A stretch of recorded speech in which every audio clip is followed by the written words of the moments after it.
Hello and welcome to Broken Entertainment. So today we're going to talk about YouTube moving to potentially censored downvotes. And before I get started on this article, downvotes are a really useful tool for content creators. It helps us get some feedback from customers that we may not normally get. Not everybody that doesn't like video leaves a comment in the comment section. A lot of people will just watch it and move on. But when you see downvotes, if you see a lot of downvotes, you can react to that. You can say, okay, maybe I'm providing content that they're not enjoying, or I need to adjust what I'm doing, or so on. But there are a lot of reasons that these big media companies start to shut down your ability to dislike something. And we've seen it before with other platforms. I'm not at all surprised to be seeing YouTube considering it, and I wouldn't be surprised if they wind up implementing it. But let's go ahead and get into it here. YouTube announced today that they will be testing a new design that will hide dislikes from the public. What's more, the video sharing website claims the content creator feedback has been taken into account in order to make this decision. Nobody asked me. Just for the record, I'm not some million subscriber site, but I just thought I'd point it out. According to this recently revealed information, only some users will see dislikes being hidden from the videos they watch, with YouTube adding that this experiment is only temporary. Right, because they're trying to see if the system works. This has nothing to do with seeing if people like it. It's to see if it'll run and how it'll look on the site and so on. In response to creator feedback around well-being and targeted dislike campaigns, we're testing a few new designs that don't show public dislike count. If you're part of this small experiment, you might spot one of these designs in the coming weeks. Example below reads YouTube's announcement on their official Twitter account. YouTube also gave us an example of what the new design for the platform will look like for users who will be part of their experiment, while also giving us an idea of what the interface will look like for everybody shall they decide to implement this new measure.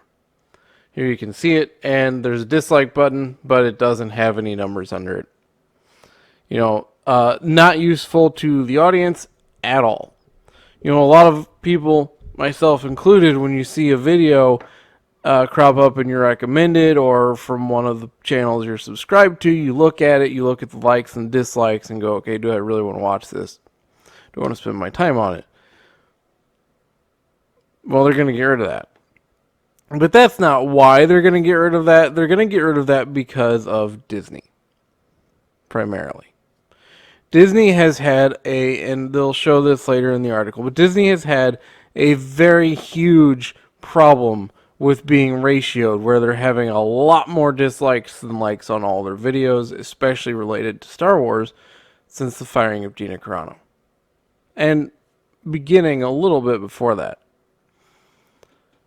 Disney owns a lot of stuff and has a lot of power, and it would be very easy for them to be quote-unquote content creators going to YouTube and saying, hey, maybe you could get rid of the dislike numbers, because if you get rid of the dislike numbers, then when YouTube commentators and other media observers point out, hey, people don't like this Star Wars crap, look at these numbers, they can go, what are you talking about?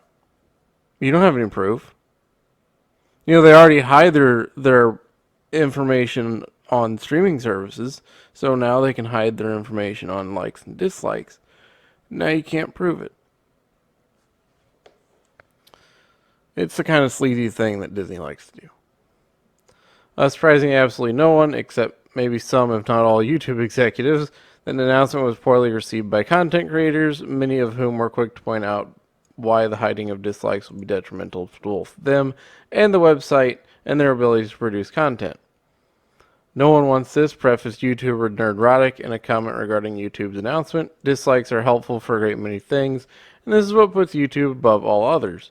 By all means, keep making decisions without asking a broad cross-section of creators. How about making it our choice if you care so much for our well-being? Choice would be great. Just saying. Choice is fun. Choice is nice. Freedom to be able to decide how you want things done is great. And then, it points out some other people saying similar things. But we'll skip past that to YouTube's response. Team YouTube actually replied stating, viewer feedback is an important part of YouTube, but we've heard from creators that the current experience can negatively impact their well-being. I'm going to say something a little controversial here. If creating content, putting it online, and seeing people say they don't like it hurts your mental well-being, stop. Because it's always going to happen. When you put yourself out there, that's what you expose yourself to. Okay? And if seeing somebody say, I've had people say terrible things in my comment section.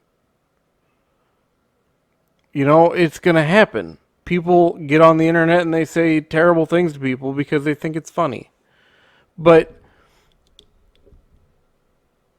if you get dislikes or you get these bad comments and you don't like them, well, that's fine. But if you get these and it's hurting your mental well-being, it's actually causing you anxiety or depression or whatever, for your mental well-being, stop. Because that's part of putting yourself out there, is exposing yourself to this criticism. And if it's hard to deal with for whatever reason, and everybody has stuff going on in their life, and sometimes you might be in a position to do that, and sometimes maybe not. And you need to just take a step back and let it go for a while. But we don't need YouTube being the big nanny hanging over us going, well, you can't handle the criticism, so we're just going to get rid of it. Well, that should be up to the individual. People should be able to say, you know what, I'm going to turn, and they can. You can turn off comments. Give them the ability to turn off dislikes instead of making it global. Because then someone who is maybe struggling for a while with their own issues and is using YouTube maybe as an outlet can say, I'm just going to shut off comments and I'm going to shut off dislikes and I'm just going to make content and vent or whatever it is they're doing. But YouTube wants to be your nanny. All these big tech companies want to be your nanny. And let's not forget who owns YouTube. You can't handle it. We're gonna shield you from everything. And we're gonna pretend that we're doing it for your own good, but what we're actually doing is protecting the big corporations from criticism. We also know that public dislike counts sometimes motivate targeted campaigns of dislikes on some videos. So the funny thing about targeted campaigns of dislikes is that they only sort of work.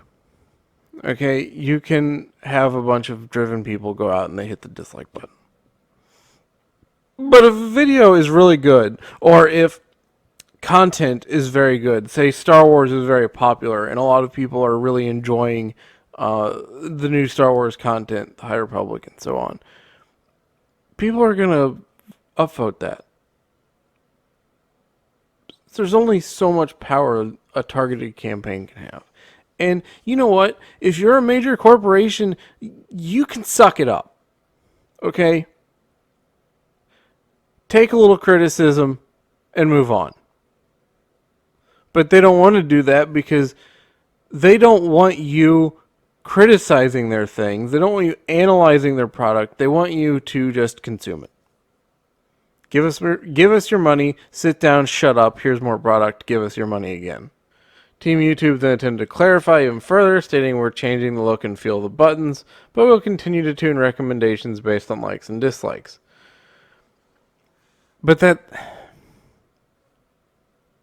fundamentally still undermines the point.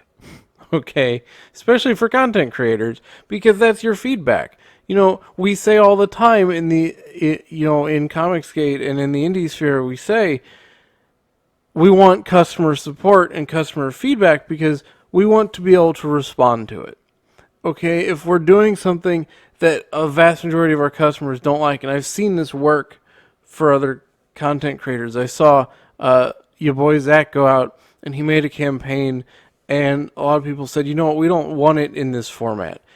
And he shut the campaign down, reformatted it into what people wanted, and put it back up. But if you don't have this ability to judge that, you don't have any content feedback from your fans and your customers. And Disney doesn't want people to think Star Wars isn't popular, and is, I guarantee you, behind this. They want to shut this down, and they're not the only company. They probably wouldn't have found some allies. But they don't want your feedback. They want your money. And they want to tell you how to live. But they definitely don't want your feedback. And it reminds me of an article I read about TSR, the original owners of Dungeons and Dragons. And they collapsed financially before they were bought out by Wizards of the Coast. And somebody who went in and did a deep dive on the company, had access to the information, said, and I'm paraphrasing, TSR did not receive customer feedback. It in fact avoided it. It had no means of getting information from its customers. It knew nothing about its customers. And the result was that it didn't know when it was doing something people didn't like. It just thought that people should buy its product. And the end result of that was going bankrupt. And Disney and other major companies want to be in that position. Not the bankruptcy part, but they want to be in the position where they just produce stuff and you buy it. No criticism, no feedback. We don't need feedback. Feedback might tell us, hey, maybe don't fire Gina Carano. Feedback might tell us, hey, maybe less lecturing and more entertainment.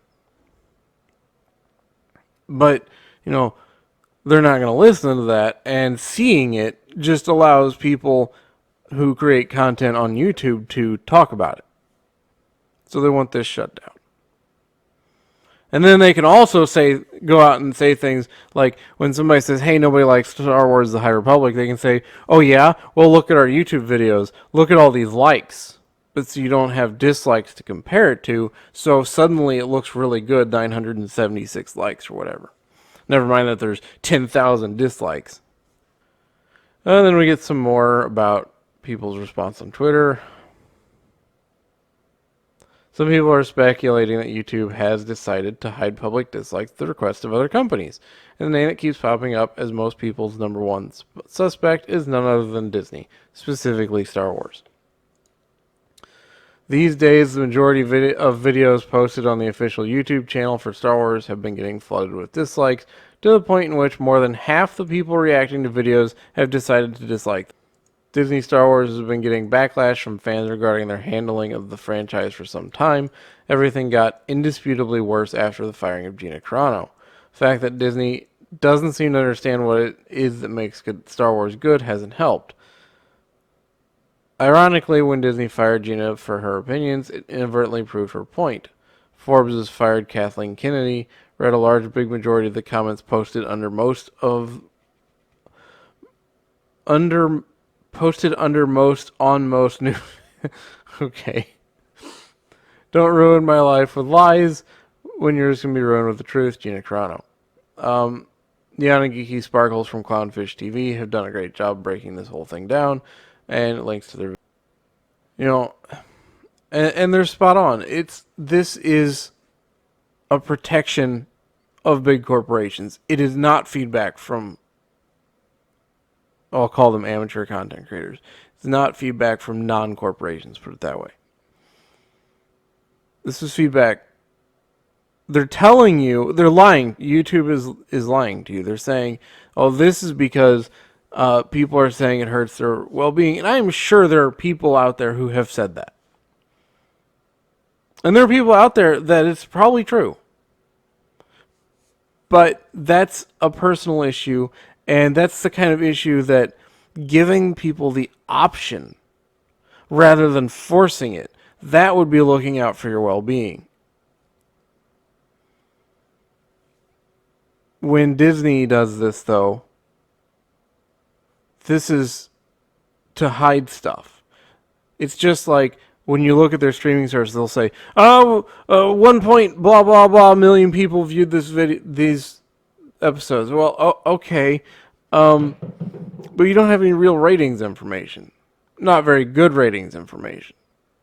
And a lot of companies won't even tell you how many views they got on episodes. They'll tell you the numbers when it looks good. And this is kind of the same thing. Well, we're going to hide things that look bad so we can talk about how awesome we are. I think it's a big mistake. It wouldn't surprise me at all if we see this implemented in full. We'll see. We'll keep an eye on it. I think, speaking for me personally and my channel, I want to be able to view dislikes. And I want to be able to view dislikes on major companies because it's misleading if all you can see is the likes. And I don't like things that are misleading. So, if you liked the video, hit the like button. If you're not subscribed, please consider subscribing. Hit the bell for notifications, and I will see you next time.